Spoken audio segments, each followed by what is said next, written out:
এখানে স্কুলের সামনে যদি কোনো গাড়ি রাখে আপনি এসে বলবেন কথা শুনে নেই। আমাদের এই ওয়ানের নাম্বার আছে না, ফোন দেবেন একটা, আমার নাম্বার আছে, ফোন দেবেন।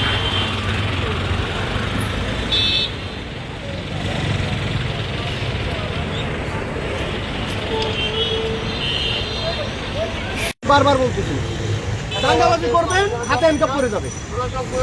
আপনি এখানে আপনার কথা শুনবে না, আপনার জন্য আমরা আছি। এখানে স্কুলের সামনে যদি কোনো গাড়ি রাখে আপনি এসে বলবেন কথা শুনে নেই। আমাদের এই ওয়ানের নাম্বার আছে না, ফোন দেবেন একটা, আমার নাম্বার আছে, ফোন দেবেন একটা। স্যার আমরা বলতেছি তারা কথা শুনতেছে না, আপনার আর কোনো কাজ নেই, বাকি কাজ আমাদের। বুঝতে পারছি, আইসে আমি নিয়ে দেবো, যতই ক্ষমতাশালী ব্যক্তি হবে হচ্ছে ডিসিপ্লিন মানতে হবে। আপনাদের কিন্তু এখানে দাঁড়ানোর জন্য আমরা টেস্টিং করে দিচ্ছি না।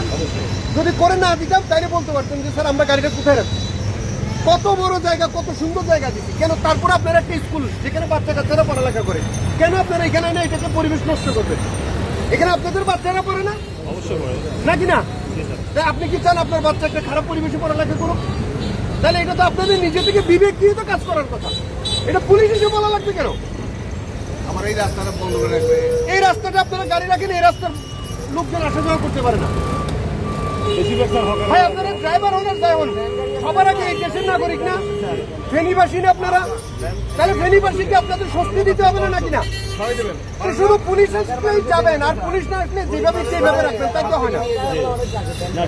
আপনি আপনারটা করেন না ভাই, আপনি আরেকজনকে দেখা দিচ্ছেন তো। আপনি আপনারটা করেন, তারপরে আমরা দেখবো।